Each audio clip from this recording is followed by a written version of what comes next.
Good evening, everyone. Thanks for coming out on a beautiful night. I'm Bill Brown with Brookings Mountain West. Let me welcome you on behalf of my colleagues, our Executive Director, Dave Demore, and Caitlin Saldino, and Ashley LeClaire, and our many students, some of whom are scattered around the room. We're here for our first Brookings Scholar Lecture of the fall series. And let me give a shout out and thank our colleagues in Greenspun College here who are recording the lecture. So it will be up on our website in just a couple of days or so, including Sarah's PowerPoint. So you don't have to scribble down every fact that you might be interested in. You'll be able to refer to both of those and send them to anybody who you think would have an interest in this talk. Let me tell you a little bit about Sarah before I turn it over to her. Sarah is the Joseph A. Peckman Fellow in Economic Studies at the Brookings Institution and a former associate professor of public policy at the UCLA Luskin School of Public Policy. She has some serious Western roots, so we will forgive her getting a PhD from Harvard. But as you can see from the title of her talk, she's going to delve into not just K through 12, but the economics of K through 12 education. So that's a brave person we have standing here. It's Sarah's first visit with us. So already this week, she's been teaching some classes, meeting with students, UNLV faculty in the education sphere, as well as nonprofits and other organizations trying to help us improve K through 12. So with that, I'll turn the stage over to Sarah.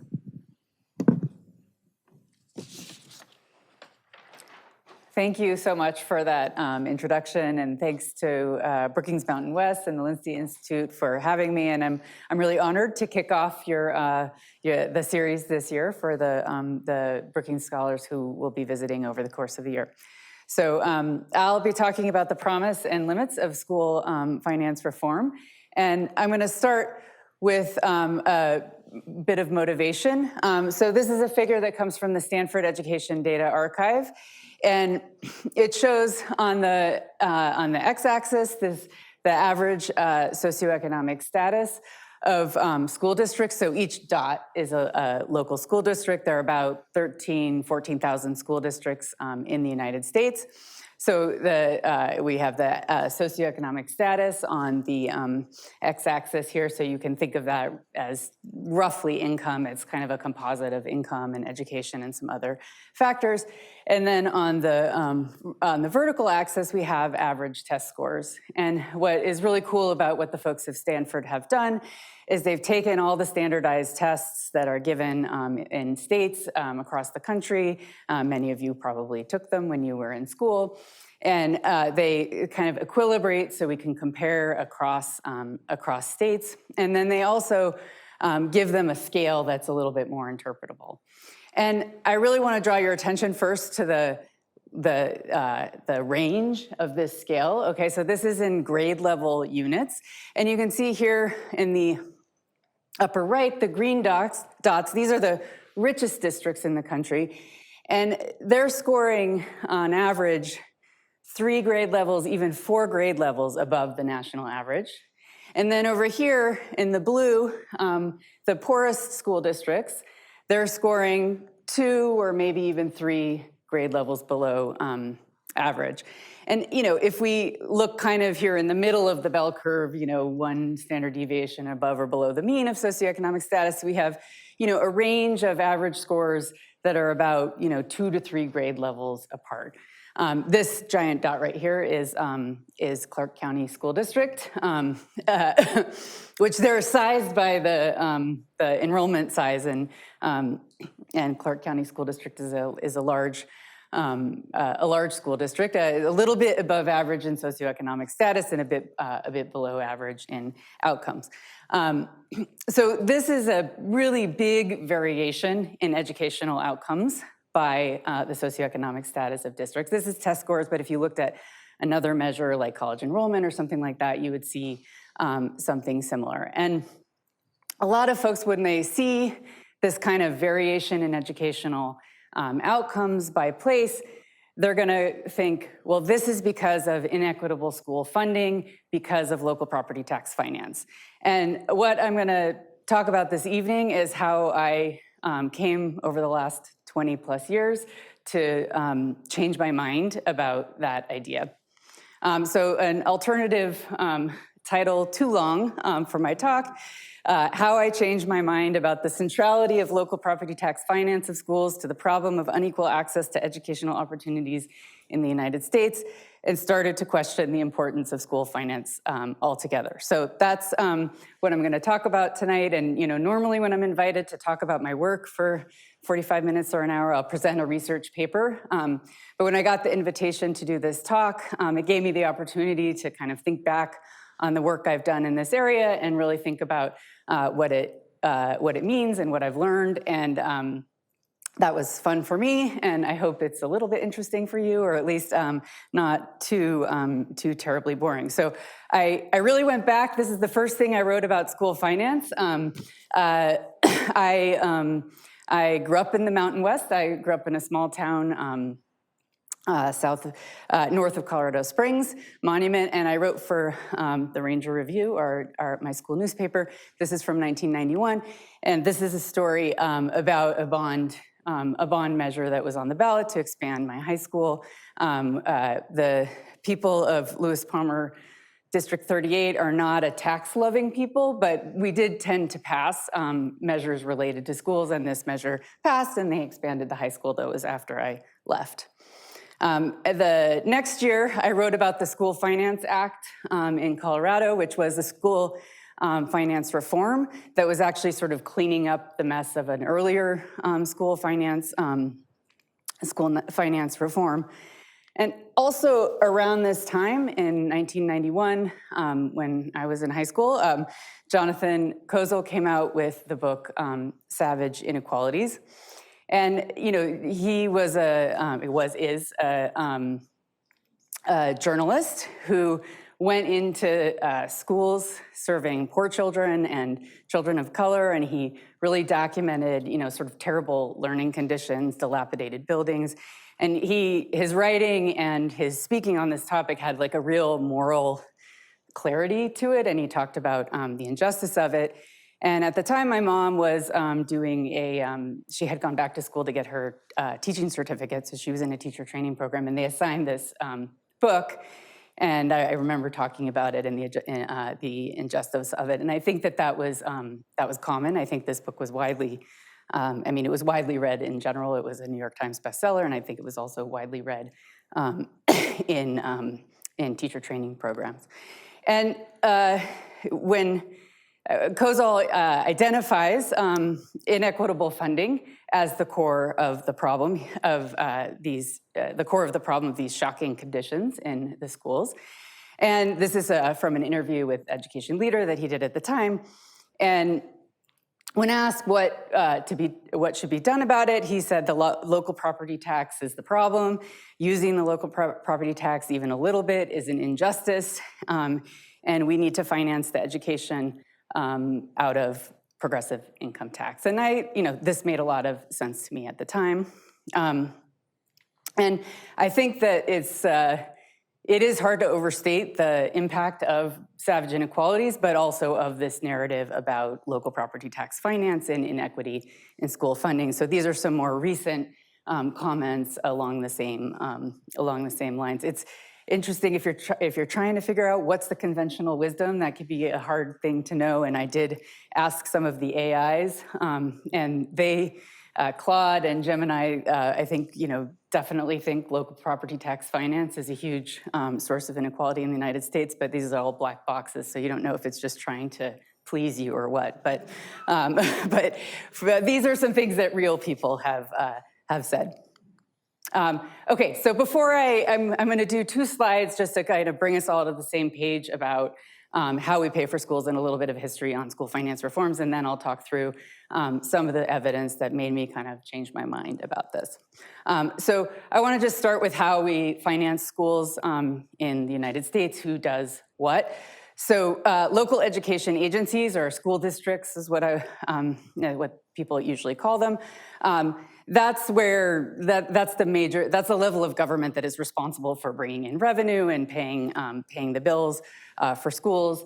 A lot of times when we think about local control, we're thinking about local school districts, we're thinking about local school boards and all of that, and that's a very important form of government, but they derive all of their authority from state governments. So state governments are responsible for setting up school districts, for figuring out how school districts will be organized and governed, and critically for what we're talking about today,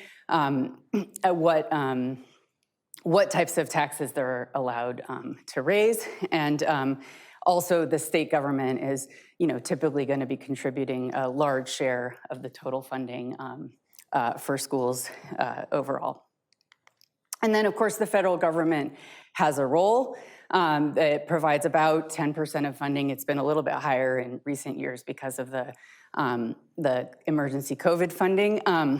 This funding is specified for specific uses, and school districts can receive it subject to complying with the rules about how the money is used, as well as civil rights and accountability rules.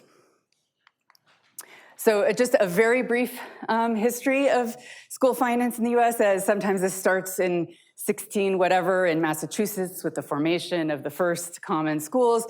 But I'll start before 1970. Local finance was common, I would say. So the idea that many people have in their heads about schools being financed, you have a local school district, and they raise property taxes, usually to finance local schools. That was common in many states, but not universal before the 1970s.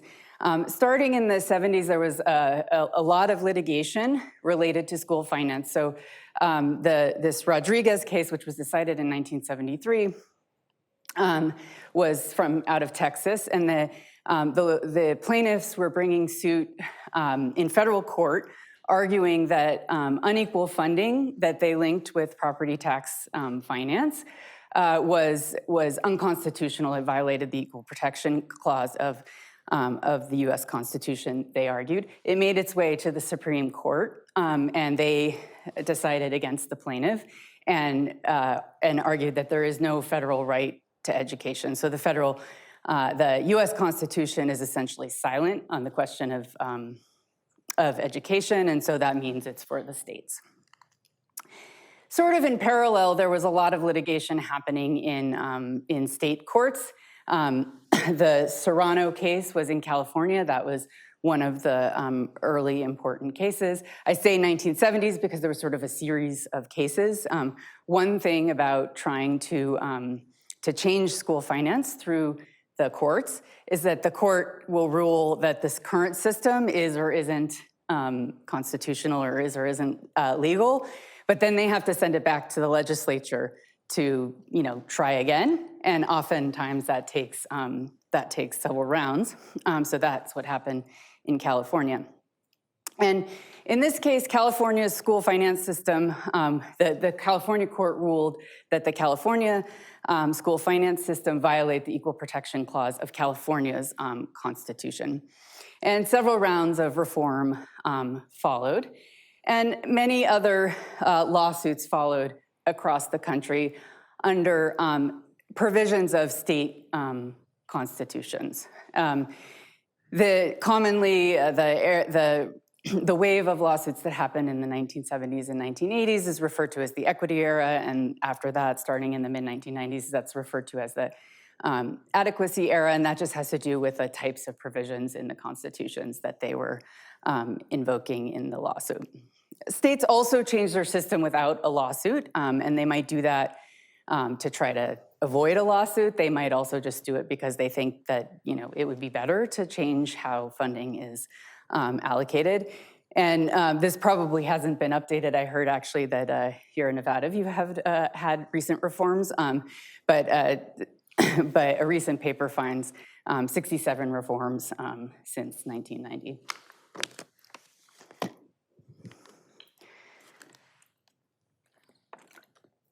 So this is, a very intuitive model, as I said, of of educational inequality. And what I'm going to talk about now is whether this is true.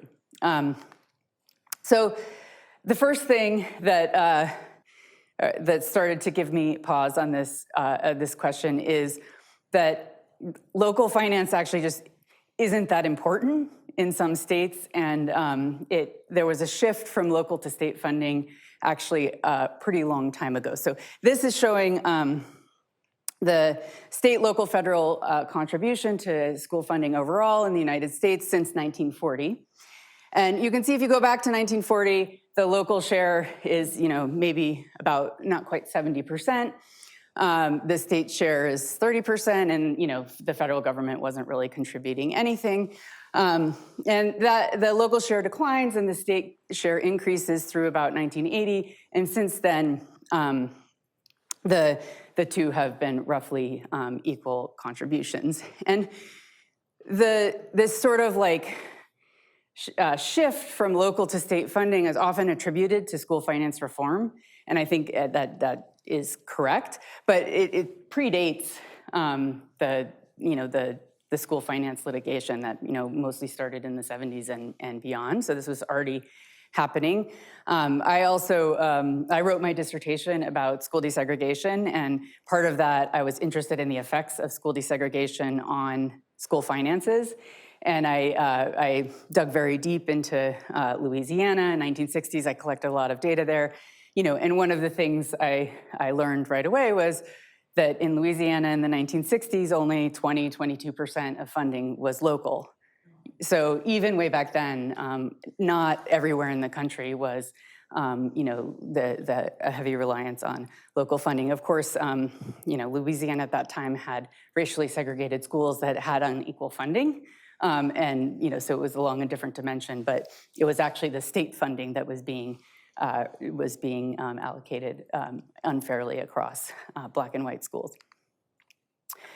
So the second piece of evidence is this report from the Public Policy Institute of California. So I went to teach at UCLA. I used to teach MPP students, and when I was putting together my my course on education policy, I wanted to have some sort of California-related information, and I found this report. And I think what it shows is really that the premise of Serrano was wrong, or at least not quite right. So what they find is a very weak correlation between family income and assessed valuation per pupil, or the property tax base, which was sort of the whole reason for the litigation, was this idea that richer families will live in districts where the tax base is higher, and so they'll have better funded schools. So what this figure is showing, and this is using data from 1969, 1970, so this is before the reform, and it's divided districts according to their relative assessed valuation per pupil. And so if you look over here, these are the lowest, the property poorest districts. And the darkest is the lowest income families and the highest income families. And the same share of low income and high income families are in this property poor category, and it's kind of the same at the top. And roughly the distribution is pretty similar. So there's a lot of variation in how much property tax base there is per pupil, but it's not that correlated with income, or it wasn't back in this time. And the reason for this, or a bit part of the reason for this, is the commercial property tax base. So cities have a lot of commercial property, and that can also be taxed to fund schools. And so you see sort of a lot of the lower income families are living in cities. One thing I'm not going to show, but they also do this by race, and you do see that it's really students who live in rural areas, and so Hispanic students are particularly likely at this time to be in property poor districts because there's not a big residential property tax base, nor are they living near a lot of commercial property tax base. So there's, there is inequality, but it's not of kind of the nature that was expected. So fast forward 10 or 12 years, this is a report from the Urban Institute, and they were interested in finding which states are doing better or worse in terms of allocating more funding to school districts serving poor children. And this is kind of small, but the darker dots is the average that's spending in the average poor student's school, and the lighter dots is spending in the average non-poor child's school. And so what you can see if you look at this is in most states the darker dot is to the right of the lighter dot, and that meaning that the spending in the districts that serve poor kids is slightly higher than in the districts that serve non-poor students, but it's not that different. What you might also notice about this, so here's Nevada down here with very little inequality. So one reason is that you have very few school districts and everybody lives in Clark County, so there's not really like a lot of scope for inequality. Now there may be inequality across schools within district, but we only have had that data like quite recently. Although again, most of the work that has used the new data that looks at the allocation of funding across schools within districts also finds a slightly progressive allocation of funding. But you might notice this incredible variation across states, right? So we're doing like a lot of litigation in Pennsylvania, about the lower spending districts in Pennsylvania and New Jersey, and we're having a lot of fighting about this. But then you have all these, all these places where everybody in the whole state is just spending like much less, and that was just sort of surprising to me as a focus. And I think also this this mild progressivity of spending within states is kind of not that consistent with the idea that local finance is, creating a lot of inequality. This is my chart. So what I thought was, well, maybe why are we like looking always within states? Let's just look at districts overall. Okay, so I take all the districts in the country, and I divide them into poverty quintiles. So I divide them into 5 groups according to their child poverty rate, and then just look at the average spending within each quintile. And this is what you get. This is for 2020. So there's a little bit of COVID money in here, but not that much COVID money in here. That would the COVID money was very targeted to the higher poverty districts, so that would make this this group bigger. So you see this U shape where the lowest poverty districts are spending more, and the highest poverty districts, in this case, are spending the most. Now, this white outline is what happens if you exclude New York City. So New York City spends a lot of money per pupil. It's a big outlier, and they also enroll almost 1 million students. So whenever you sort of do things weighted by enrollment, which is what I'm doing here, New York City has a big impact on whatever group it's in. And I think I was pleased with this visualization because I don't want to just drop New York because it's a high poverty school district serving 1 million kids. It's and it's getting a lot of money. But on the other hand, we kind of want to think about is it just New York that has a lot of money, or do other high poverty districts also have that? So without New York, it's a little bit more equal to the lowest poverty districts. So then that raises the question of how long this has been going on. How long have these patterns been present? So I'm going to show you a series of 3 panels going back to 1976, which is as far back as, I'm not going to say it's easy to take the data back this far, but it becomes even harder to go back further than that. I would actually really love to go back like even to 1968 or something before before any of the school finance reforms to see what things look like then. But this is what I can do. So you can see that throughout this period, so this is roughly the equity era of school finance reforms, that the lightest line, which is the lowest poverty, is always spending the most, except for in this it's very close in 1976, but that's roughly noise. And then the highest poverty districts are next. And then here, the dotted line is without New York City. So back then, New York City was not as much of an outlier, but it still was high spending relative to other high poverty districts. So this U shape was already present back in the 70s and 80s. The differences weren't as big, and the low poverty districts were the ones that were spending the most. So if we look at the adequacy era, so this is partially overlapping with the previous panel. So this is starting in 1991 and going through 2011. So here we can really see that around the mid-1990s, there was a big disproportionate increase in funding in the highest poverty districts. And around 2000, the highest poverty quintile overtook the lowest poverty quintile. And New York becomes more of an outlier over time, but if you exclude New York, the highest and lowest are more equal.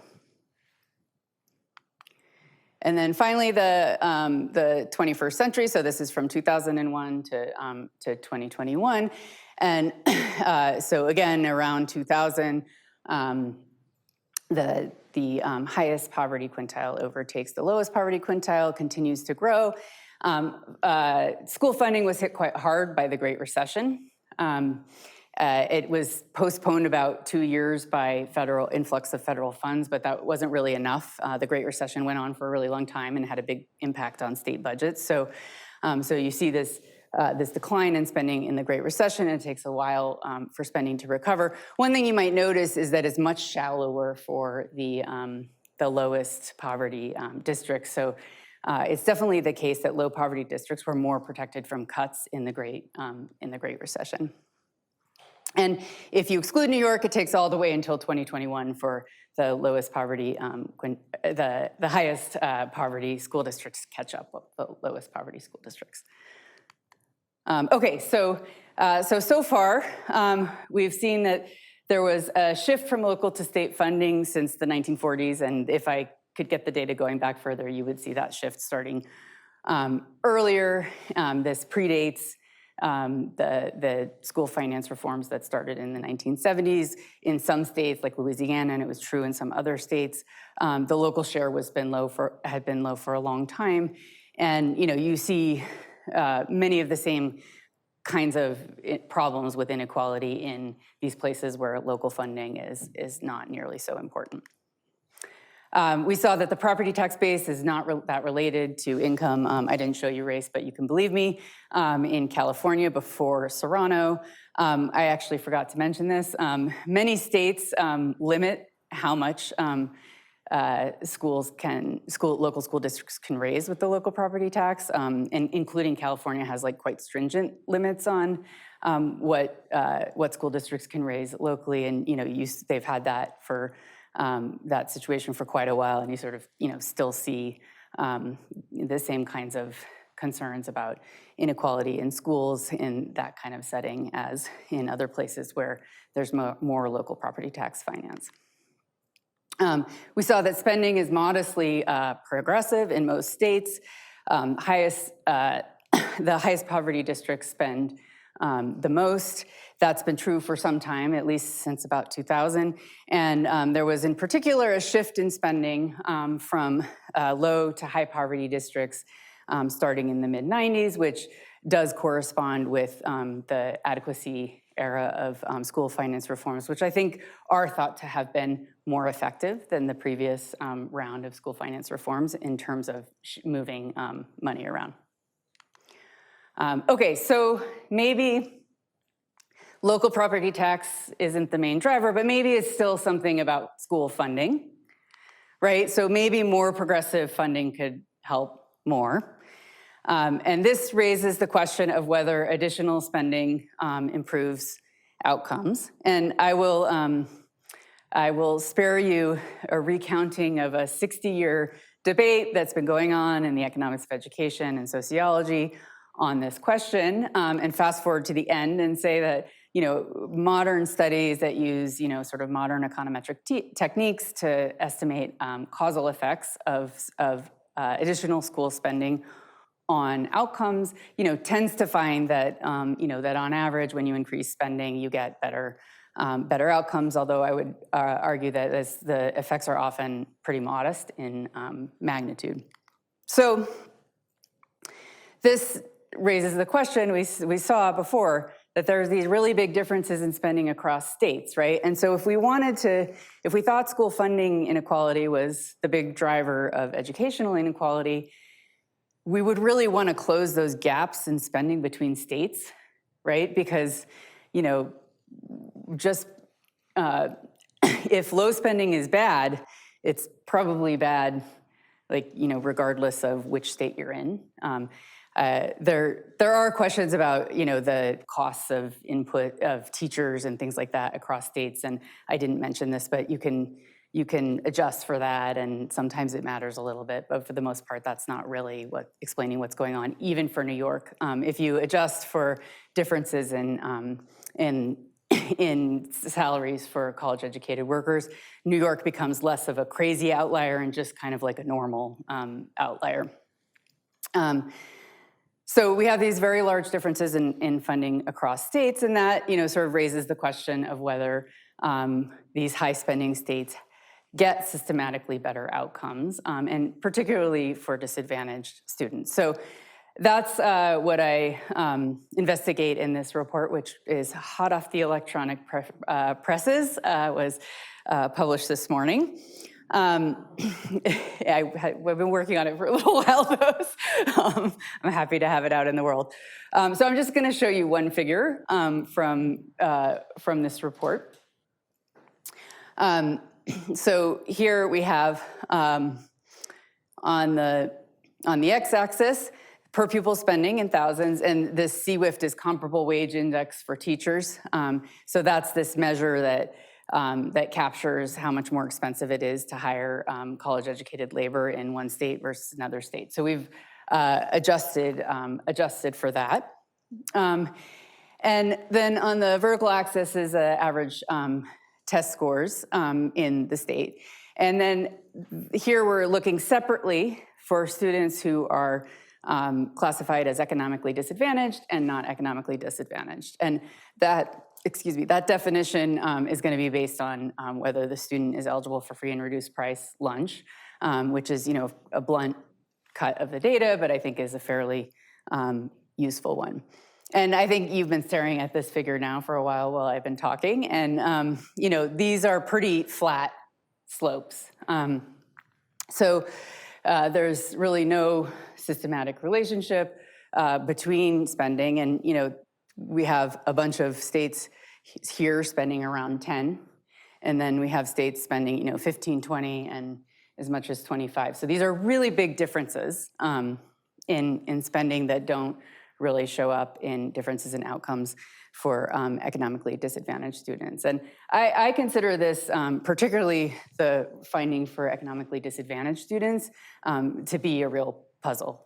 Like, I really would have expected that if you're in a state where you get exposed to higher spending, because even though you yourself are low income, you're benefiting from sharing a tax base with richer people, and that causes the funding to be higher, but that doesn't really show up in better outcomes. Here's Nevada.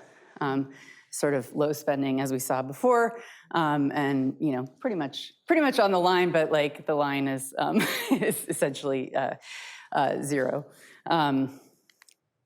Okay, so why is the relationship between spending and outcomes at the state level so weak? In the report, I go through a lot of potential explanations and whether I think they might be supported by the data and what are the implications of that. I'm not going to take you all through that, but I do want to, mainly I just really wanted to use this GIF of former Treasury Secretary Janet Yellen and my current Brookings colleague. But of course, this is just like a bivariate correlation, right? And so we have to be careful with that. We all know that correlation doesn't equal causation, but it's also the case that no correlation does not mean no causation, right? So the fact that we're not seeing much of a correlation doesn't necessarily mean that there's not a causal relationship between spending and outcomes, and we do have a lot of good studies that suggest that there is. So there could be an omitted, some omitted variable that's sort of masking a stronger relationship. So, the main thing that's driving higher spending in the high spending states is per capita income. So the higher spending states are richer. So there's a lot of forces that would actually be pushing that line up because the population in the high spending states is more advantaged because they're richer. Although, by cutting the data into this economically disadvantaged versus not, I'm already sort of controlling for that in a way. So I think there could be an omitted variable masking stronger the relationship. I think differences in input costs is probably the strongest potential candidate. So I'm adjusting for differences in wages using that CWIFT measure, but it could be that that's an incomplete adjustment and I'm not fully capturing the extent to which it's more expensive to operate in these high spending states. There could be differences in student needs and things like special education, identification. I think these could be going on, but I don't think it's enough to really explain the lack of relationship. I think, overall, what we conclude in the report going through these explanations is I think it's hard to kind of square that finding, and I have many more charts in the report, but without thinking that higher spending states are sort of not as productive, at least to some extent. Okay, so that's the end of my facts and charts, and so I just want to emphasize what I hope that you will take away here.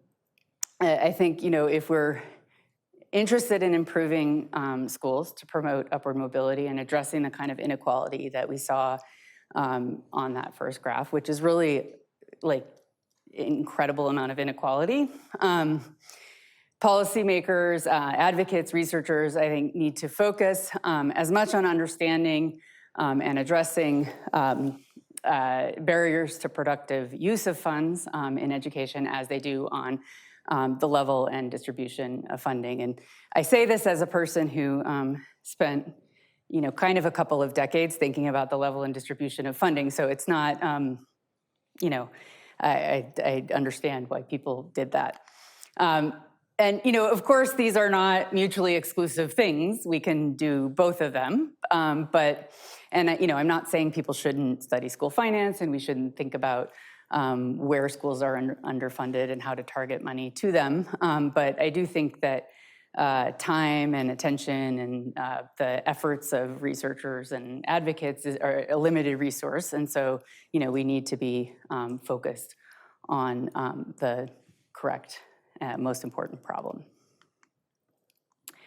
Okay, so let me just end with a few concluding thoughts. So first, disparities in educational outcomes by family background are large and persistent. Probably everyone knows this, but I really find it pretty shocking every time I see one of these figures. When the Stanford folks first put that on those grade level scales, I was just like, wait, what is the range of the y-axis there? It's just really, it's really profound. Many factors contribute to this, including what I would call place. But I think the place effect is not a local property tax issue. That's not the main factor. I just want to emphasize that schools matter, and so does money. I think I have had my moments of wondering whether schools are even a big part of the story in addressing inequality. And I will say that the COVID episode and seeing, what happened to inequality when schools weren't open was part of what, really, brought me back to thinking, how important schools are. But well-funded schools don't always perform better. And, we need to identify and address barriers to effective spending. So thank you so much for coming on this journey with me, and I'm very happy to take questions. I've got one. Oh, gosh.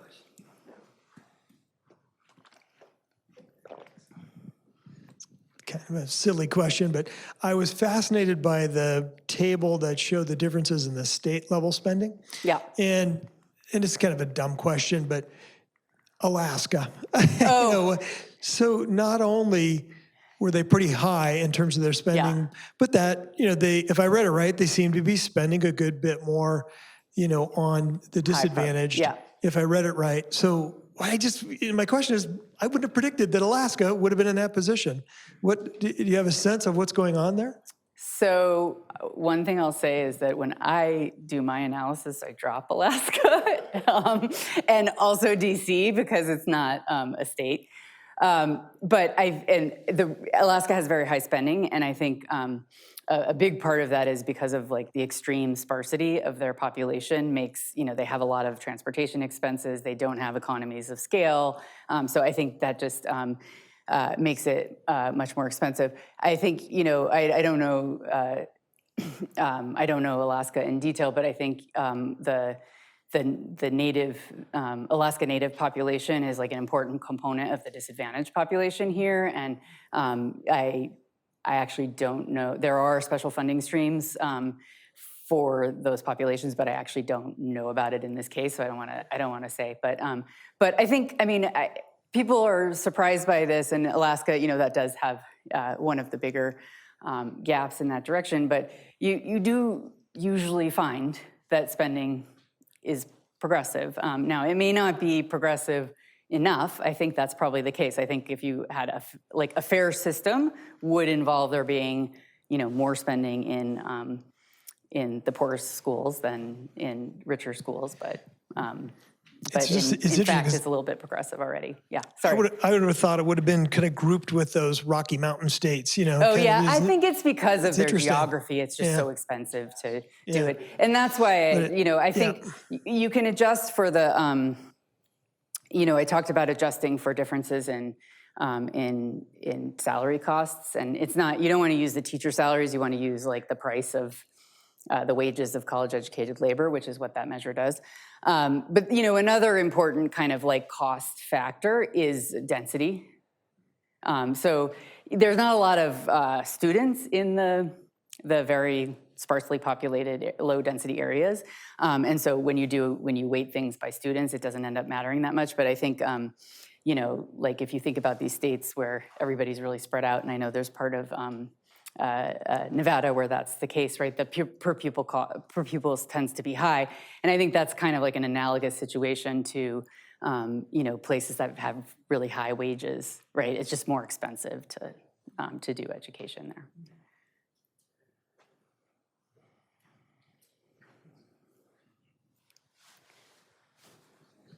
Hi. Really liked your presentation. The gifts were awesome.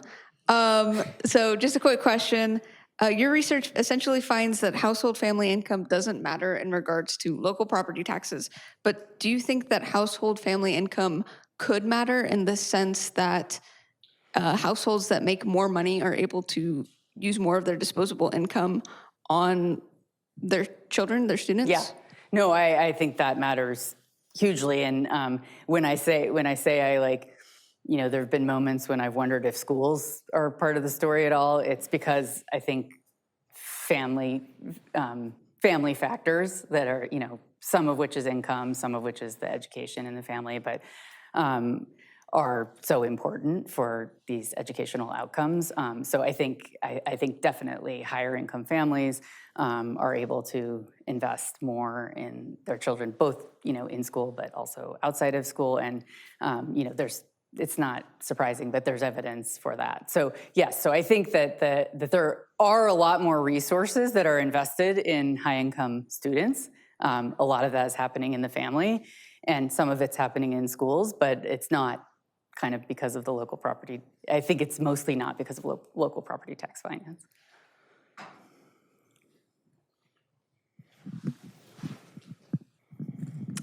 Hi, I'm from Colorado Springs too, and yes, coming from an area that's so much smaller population-wise, but has so many more school districts versus coming here where there's just one school district. Have you noticed in your findings like any difference in outcomes due to a single school system versus one that's broken up? Yeah, that's a good question. I think so. So one issue in terms of like the inequality of funding is that there's like a measurement problem when you want to look across states that have like really big school districts like here, and also Maryland has, where I live, has countywide school districts. Colorado has, I think, like 182 or something, but, Texas and California have like 1,000-ish, is that, when some of what might be the inequality is masked by having such big school districts. So you will tend to find lower inequality of spending in states that have fewer school districts. And I think that that probably is like a real thing. But it could also just be kind of a measurement factor that basically by like putting all of these schools together in the same district, you can't see the inequality that's there because that's the unit of observation. But I think you were asking about outcomes. I don't know, there's some older evidence, a little bit controversial, suggesting that when there's more competition among school districts, so when there's more school districts, they're competing with each other, that outcomes are better. I think, there's some evidence that that segregation is bad for outcomes, and you tend to get more segregation by race and socioeconomic status when you have more school districts. So I think we don't know, or at least I don't know, exactly. But I think I definitely think it could be important, and probably those are the mechanisms. It would be I guess maybe three mechanisms. So there's questions about economies of scale and diseconomies of scale. So having a really small school district, and where you have to you have all the superintendent and all the central office stuff, and you don't have many schools, so it's more expensive per pupil to provide education, for very small districts because you don't have economies of scale. But I do think there's real diseconomies of scale of having these giant school districts. You lose accountability, and you have to have layers of bureaucracy and so on. So I think there's those trade-offs. There's the segregation question. I think when you have more school districts, you're going to have more segregation. And then the question of whether competition, where people can sort of move across school districts in the same metro, whether that could improve outcomes overall.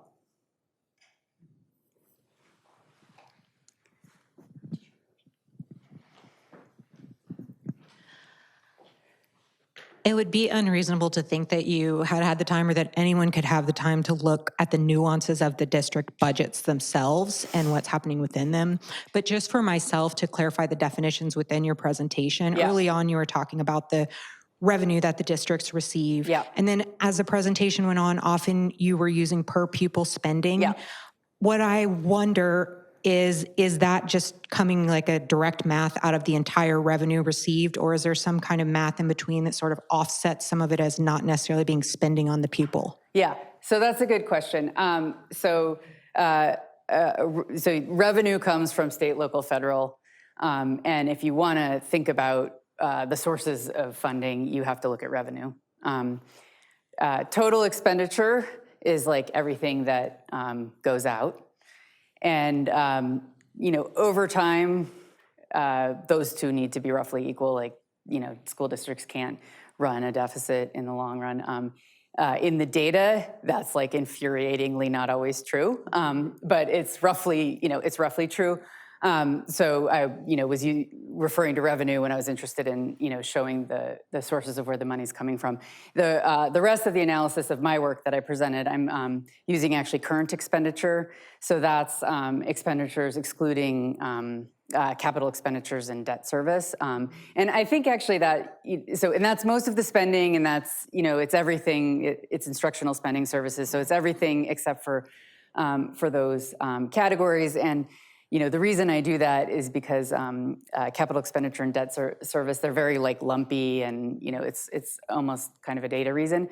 And current expenditure is really what is there each year. But I do think, and it's not something I've worked on, but I think the questions of how capital expenditures are financed, and like sometimes you might have really centralized finance for current expenditure in the state, and then the capital expenditures are very locally financed, and so you can get, or sometimes it might be more the reverse. And so I do think the capital expenditures matter. Both obviously you need facilities, and we have, I think, pretty good evidence that that the bad facilities are actually bad for outcomes like test scores. So I think that in the work that I've done, I'm not looking at, I'm not including capital expenditures, but I think, so that's not part of this, but I think, that's important clarification. Hello, I'm from Nevada, and I'm not sure if this was kind of already mentioned in your presentation, but right now most states get a majority of their school funding from the state level. Am I correct? So it's, on average across states, it's about equal contributions from state and local. Okay, yeah. Yeah, So, I don't know what it is in Nevada. I should have looked that up before I came. no worries. I was just curious if the source of where school district funding comes from, whether it be the federal, state, or local level, has an effect or any kind of correlation with educational productivity for these economically disadvantaged communities that we were speaking about, and even if you found anything in your findings supporting that. So I haven't looked at that. So I don't know the answer. One issue with that is that that because funding is, especially the state funding, is distributed in progressive ways. Certainly within states, the districts that have more state funding typically are the ones with higher needs, and that's also true of the federal funding. So it's a little bit hard to tease that out because, sort of the reason they have high funding or they have a high state share is often because they have high needs, and then they might have, sort of worse outcomes. But I think it's a good question.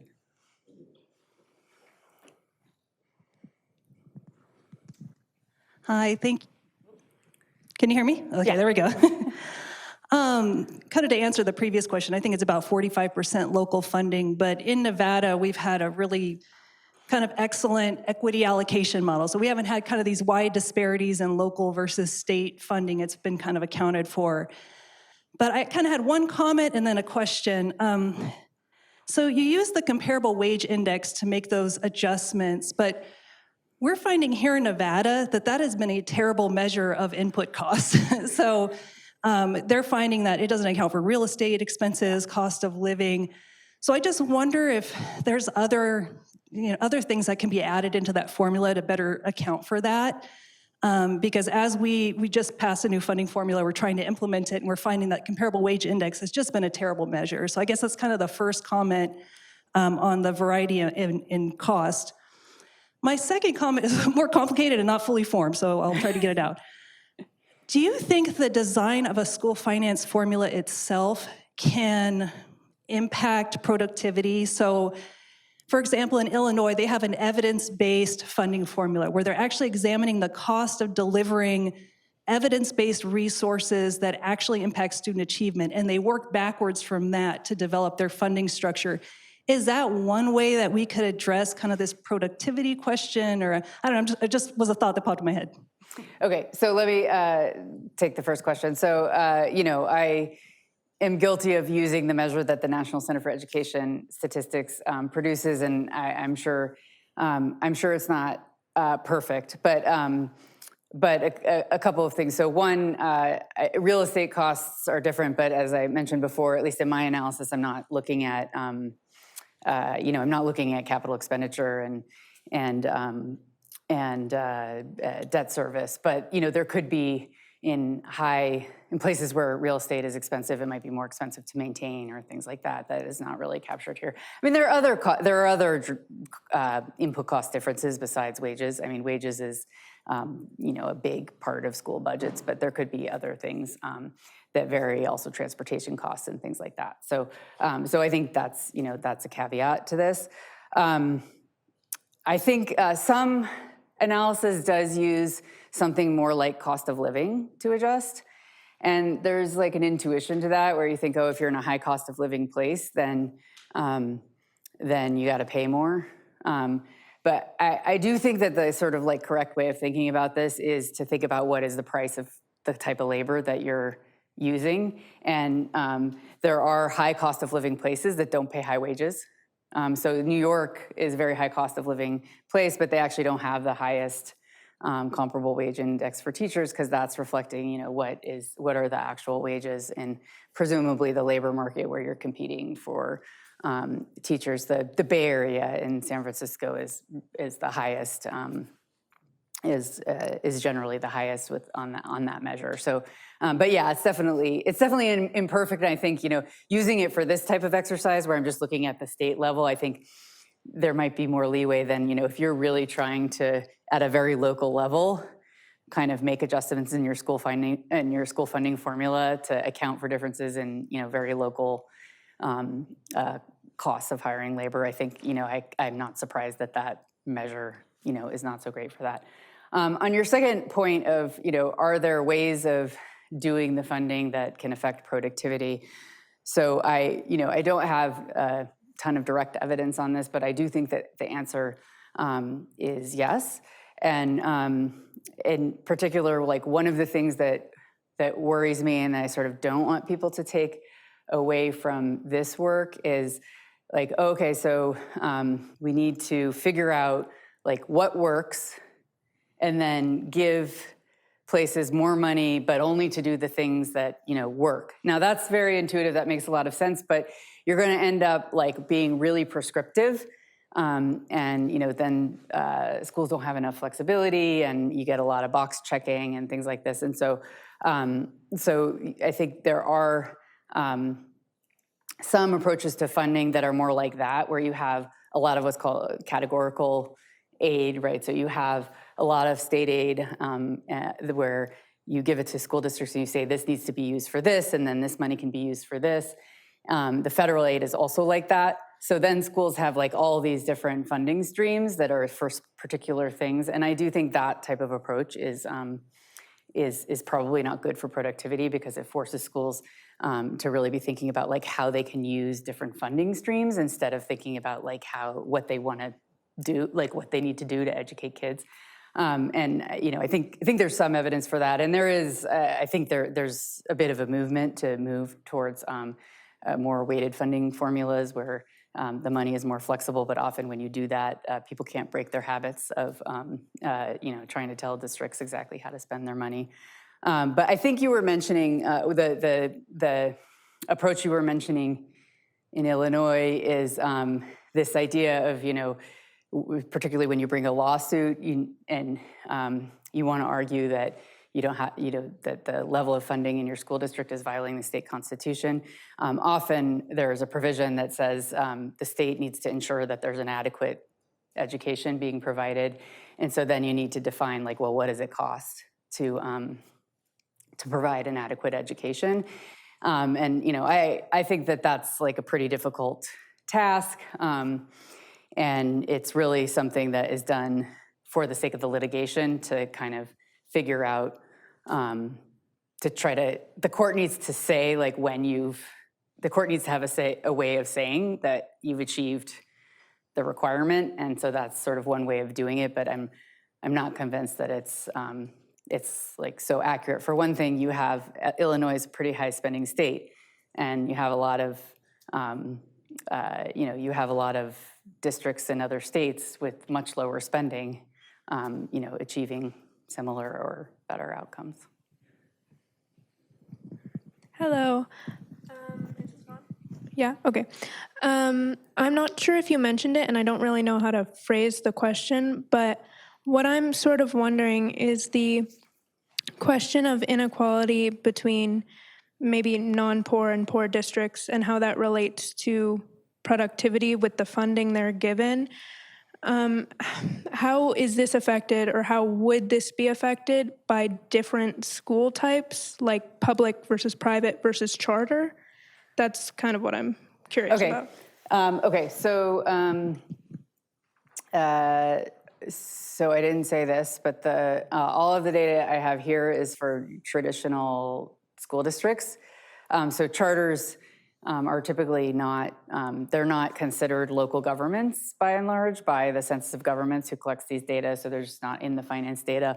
Also, frankly, it would be, since so many of them are small, it would be probably a giant mess if they were in the data to look at them. So, so charter schools are not in here, but they are in some places. They have a lot of market share, and so that kind of like the capital expenditure that is an omission. So I'm trying to think about, so that's just a point of of a fact related to the analysis. I think how would incorporating them matter? I'm not sure. I think, so the way that charter schools are funded varies a lot across states. And there's like often big debates about whether they kind of like are overfunded or underfunded relative to the traditional public schools, and that varies a lot across states.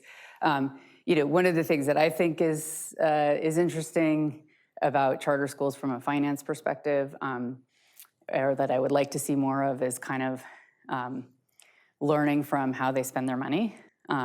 So charter schools generally have a little bit more flexibility in terms of how they can spend their budgets and how they do their staffing. And I think it's interesting to look for settings where schools have that kind of discretion about how they spend their money, and see what we can learn from that, from what they decide to do in that case. I feel I haven't answered your question, but I think maybe I don't know the answer. Do we have a last question? I don't see a hand. Let me thank Sarah for her presentation, and thank you for your great questions. I think Sarah has yet another experience about how important this topic is to our city, our region, and our state. And let me invite you all back on October 15th, which is a Wednesday, so that would be 2 weeks from tomorrow, when another Brookings colleague will be joining us. Joseph Kane will be out here, and he's an expert on water policy. And so he'll be looking at water infrastructure and how federal policy is helping or perhaps hurting if we don't have the right federal policy in that important area. So I hope we see you all back then. Thank you. Thank you.